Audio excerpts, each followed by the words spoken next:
Welcome back.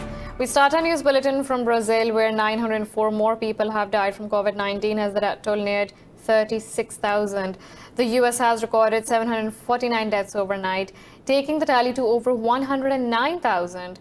Worldwide, the death count has crossed 399,000 with more than 6.8 million infected. Further details in this report. While the world is still reopening a huge number of cases on a daily basis, the WHO says the second wave of COVID-19 is not a matter of if, but when. Brazil has removed months of data on its outbreak from public view as President Jair Bolsonaro defended delays and changes to official record keeping. The president, however, accused the World Health Organization of being biased. The WHO backed down. Trump cut money to them, and they went back on everything. There was only one guy missing, and he's not even a doctor. I am moving forward on this. The United States left the WHO, and we are studying this for the future. Either the WHO works with ideological impartiality, or we are also out. We don't need outsiders weighing in on health here.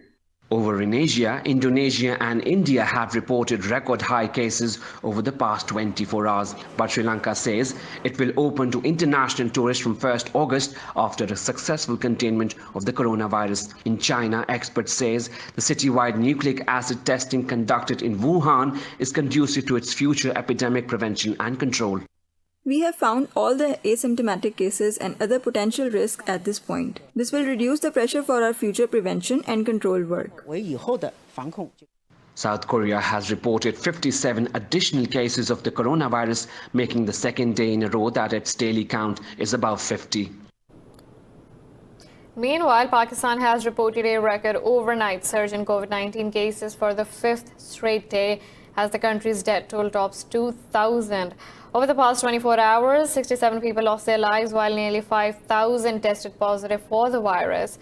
The Ministry of Health says the death toll stands at 2,002 with nearly 99,000 cases. It said over 33,000 patients of coronavirus have recovered so far.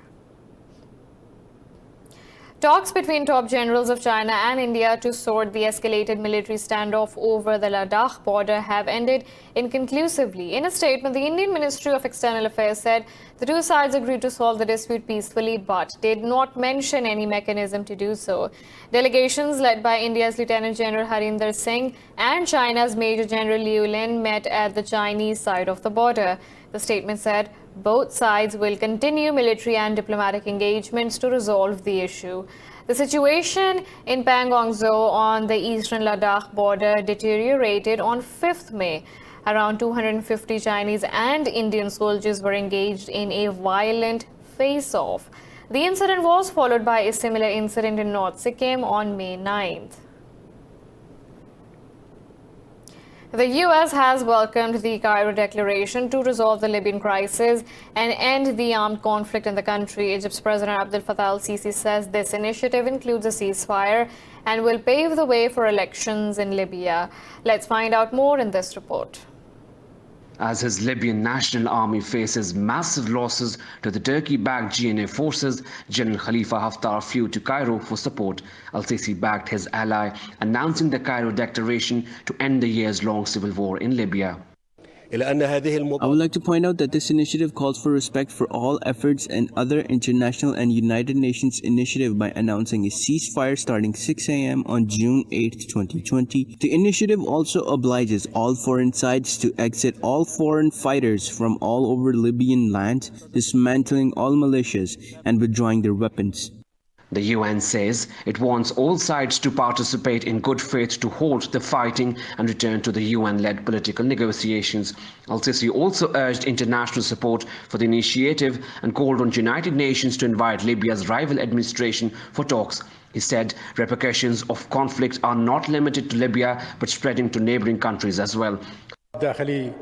The state of internal polarization by supporting the unconstitutional government of national accord with more weapons and fighters. It also deepens the state of international and regional polarization around Libya in light of the conflicting interests among most of the countries involved in this conflict. Haftar's rival, the UN-backed Government of National Accord, has rejected the Cairo Declaration, saying it has no time for Khalifa Haftar's nonsense. Russia, UAE, Saudi Arabia, Jordan and Bahrain have backed the Cairo declaration. Libya's government of national accord is yet to comment on the development. 26 people, including the chief of a Fulani village, have been killed in an attack in a volatile Mopti region in central Mali. Officials say men in military attire also burned down Benedama village. In a statement, the Fulani Association, Tabital Polaku, blamed the attack on Mali's soldiers. It said troops surrounded the village in pickup trucks before killing the villagers and setting houses on fire. No group has claimed responsibility for the attack yet. Human rights groups have also accused Mali's military in the past of conducting extrajudicial killings, kidnappings, torture, and arbitrary arrests. Protests over the custodial killing of George Floyd continue across the U.S. for the 12th consecutive day, while tens of thousands gathered for the biggest ever demonstration in Washington, D.C. Over in San Francisco, protesters blocked the iconic Golden Gate Bridge. Racial justice campaigners also took the streets in Miami, Philadelphia, and New York. This report has more. For the past 12 days, the long-standing problem of systemic racism and mistreatment of African Americans and other minorities has taken center stage in the U.S. At the second memorial service in Floyd's hometown in North Carolina, his family members called for an end to police brutality and racism. What's going on in this country? And though my family has been saddened by the news, this is just an allergic reaction to an ongoing issue in the United States. Just like the coronavirus, police brutality has yet to find a cure. It is a difficult time for us all, and we must all come together and come to the front lines to protect each other. These images associated with this will affect all of our lives for the rest of our lives. Not only did we lose a family member, but y'all watched as well, and y'all was helpless too. The incident has also sparked protests across the world as thousands took to streets across Europe, Australia, Japan, and South Korea. In the UK, despite the pandemic fears and government restrictions, tens of thousands staged Black Lives Matter protests across the country. Authorities reported brief clashes in Whitehall, near the Prime Minister's residence at 10 Downing Street. In a related story, the U.S. has accused China of using the death of George Floyd to justify denying its own people basic human rights. In a statement, U.S. Secretary of State Mike Pompeo said Beijing's laughable propaganda will not fool anyone. Pompeo said the Chinese Communist Party was continuing its contempt for the truth and law to serve its lust for power. Pompeo's remarks come after Beijing's scathing criticism of Washington over the Floyd case. Earlier, Beijing accused the U.S. of hypocrisy over anti-racism protests after Washington's criticism of Beijing's new security laws for Hong Kong. Moscow has warned of tit-for-tat measures in response to the Czech Republic's expulsion of 2 Russian diplomats. In a briefing, Foreign Ministry spokesperson Maria Zakharova said the step is another attempt to compromise bilateral relations. Zakharova said Russia sees the Czech Republic's action as an unfriendly and indecent step. She said over recent years, Moscow had been developing relations with Prague in the humanitarian, economic and political fields, but Prague has deliberately delivered a blow to the Russian-Czech cooperation. In Italy, a rally by the far-right group and hardcore football fans has turned violent in the center of the capital, Rome. Hundreds of protesters called on the Prime Minister to resign over his handling of the crisis and the damage wrought on economy and jobs. Clashes broke out between demonstrators as one of their representatives began talking to the media. Some demonstrators threw bottles, stones, and smoke bombs towards the police, journalists, and photographers. Protesters also chanted slogans against media, calling journalists terrorists. Police responded with tear cannon and tear gas and made several arrests. This comes as Italy enters its final phase in easing lockdown, allowing domestic travel and opening its international borders. In Israel, thousands of Palestinians and Israelis clashed with police during protests against Tel Aviv's plan to annex parts of the West Bank. The protesters were carrying Palestinian flags and banners condemning occupation. Left-leaning Israeli party Meretz leaders said the decision by Prime Minister Benjamin Netanyahu's government is a war crime. U.S. Senator Bernie Sanders also virtually addressed protesters and expressed his support for the demonstration. He said it is important to stand up to authoritarian leaders and build a peaceful future for every Palestinian and every Israeli. While the protesters said Netanyahu's plan blocks the option of a two-state solution. So we are here to protest the idea of the annexation that does not serve Israelis, does not serve Palestinians, blocks the option for a two-state solution, blocks any option for decent life for Palestinians, and it's actually a fiction that serves Trump, serves Bibi, does not serve the people. This is why we are here. Thousands of Lebanese have come out to the main square in Beirut to protest against the slow pace of reforms in the crisis-hit country. The demonstration devolved into clashes after police fired tear gas at rock-throwing protesters. Protesters set fires on main roads and at one point destroyed police motorbikes and set one alight. The Lebanese Red Cross said 37 protesters had been injured, of which 11 were taken to hospitals for treatment. Demonstrations have been taking place in Lebanon since October, demanding solution to the ailing economy and an end to rampant corruption. We have been protesting daily. We have sit-ins on the streets, in front of the Justice Palace, in front of the Ministry of Finance and the Economy. Our problems have yet to be solved, and we have promises. The Prime Minister claims 97% of the government's pledges have been carried out, but we have not seen even 1% on the ground. Gunmen have killed 10 people in an attack on a drug rehabilitation center in the Mexican city of Irapuato. Rehab centers have previously been targeted by criminal gangs waging turf wars for control of the drug business. The government of Guanajuato said police are also investigating the killing of 3 men in a separate attack in the city of Celaya. In central Mexico, Guanajuato has become one of the flashpoints of surging gang violence. President Andrés Manuel López Obrador has promised to quell the violence, but homicides continue to test record levels.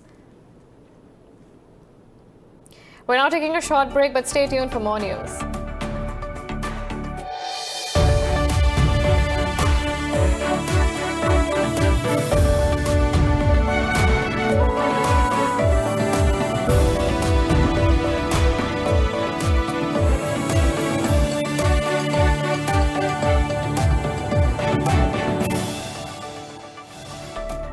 Welcome back. In Mozambique, 13 people have died after a sailboat carrying 50 sank in bad weather off the coast of northern Cabo Delgado province. Police said they are recovering the bodies of victims as well as 35 survivors who are being held for further investigation. The shipwreck occurred south of Pemba, where militants have been waging an insurgency for over 2 years. The UN estimates more than 200,000 people in the province have been displaced by the insurgency. The World Bank has warned the COVID-19 pandemic will affect the livelihoods of billions of people across the world. In an interview, Bank President David Malpass says economic fallout of the pandemic can last for a decade.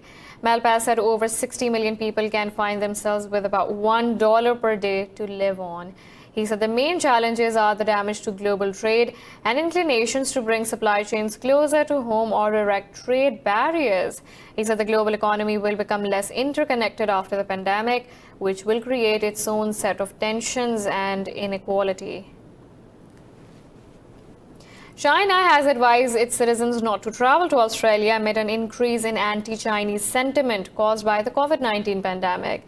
In a statement, the Ministry of Culture and Tourism said there has been a sudden rise in violence against Chinese citizens in the country. The ministry reminded Chinese tourists to take appropriate safety precautions. However, the Australian government has refuted the charges. Canberra said millions of tourists expressed their confidence in Australia as a safe and welcoming destination by visiting each year. In April, the Australian Human Rights Commission said 1 in 4 people who lodged racial discrimination complaints said they were targeted due to COVID-19. In China, tourism is helping lift people in the cliff-top village of Atelier in southwest Sichuan province out of poverty. Let's find out more in this report. A Atelier is a famous cliff village sitting high among the mountains in Lingshanji Autonomous Prefecture's Zheji County. Due to its isolated location, perched like the seat of a chair with near vertical cliffs both above and below, villagers must use a series of handmade ladders to scale the 800-meter high cliff. When we were at school, we had to walk about 18 kilometers. We left home early and it would turn dark when we arrived at school. It was very dangerous. The lack of access to the outside had stagnated the local economy. Life in the village gained nationwide attention in 2016 when a Chinese newspaper published a collection of photos. In August 2016, the local government spent 1 million yuan to add a steel ladder with a handrail. After we built the steel ladder, we had access to water, electricity, and the internet. Many young people started to play on their phones, browse WeChat moments, and watch live streams online. The relationship with the outside world is getting closer. Our villagers can walk outside, and tourists from outside can also come in. On May 14, some 80 households from Atelier moved to their new homes in the county seat. It is part of a massive relocation project in Zhaoji as China aims to eradicate poverty by the end of the year. Meanwhile, the construction of 7 schools and 3 hospitals around the relocation site is underway. 6 Swiss tourist destinations and the Principality of Liechtenstein are opening a property-free hotel this summer. Visitors can book hotel suites without walls and roof and experience the diversity of the region under the stars. More in this report. Created by twin brothers Frank and Patrick Ricklin and partner Daniel Charbonnier, the Zero Real Estate project aims to explore traditional approaches to hospitality. The idea is that with Zero Real Estate, we make others the performers by performing the concept of real estate without hotel rooms. A night in the double room costs more than $300, including the services of a white-gloved modern butler, often a local farmer in jeans and Wellington boots. I think the reality of coronavirus plays into this concept. The room without a wall and roof also shows a kind of liberation. There is probably no other place to enjoy a better ventilated room than this during the summer in Switzerland. Bookings have already started for the 7 suites, which open from July 1st.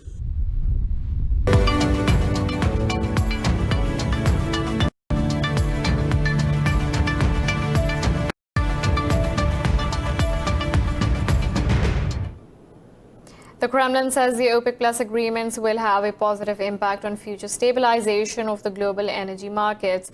This comes as OPEC, Russia and allies agreed to extend a cut of nearly 10 million barrels of oil a day through the end of July to boost prices. Talking to the media, Energy Minister Alexander Novak said Russia will produce 510 million to 520 million tons of crude in 2020. The OPEC ministers have bound non-compliant members to make extra reductions in July to September period. The Joint Ministerial Monitoring Committee of the group will now meet every month until December to review the market. Benchmark Brent crude climbed to a 3-month high on Friday above $42 a barrel. Gulf stock markets have gained steam after OPEC Plus agreed to 1-month extension of its record output cuts. The way stocks led the gains in the region as DFM General Index rose about 3%, trimming this year's losses to 24%. Region's largest index, the Awal in Saudi Arabia, is trading over 0.5% higher as oil giant Aramco stocks rose nearly 1%. Borza Kuwait has gained over 0.5%, while Qatar's QE index has also surged over 0.5%. Stock markets in Abu Dhabi, Oman and Qatar also gained between 0.2% to over 1.5%.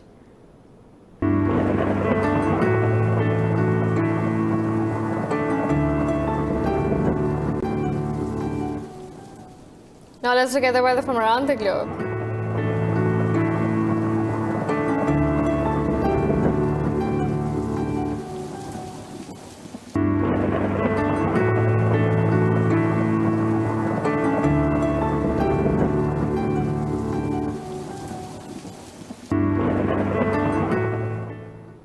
This is all for now. For the latest updates, you can follow us on social media at Indus.me.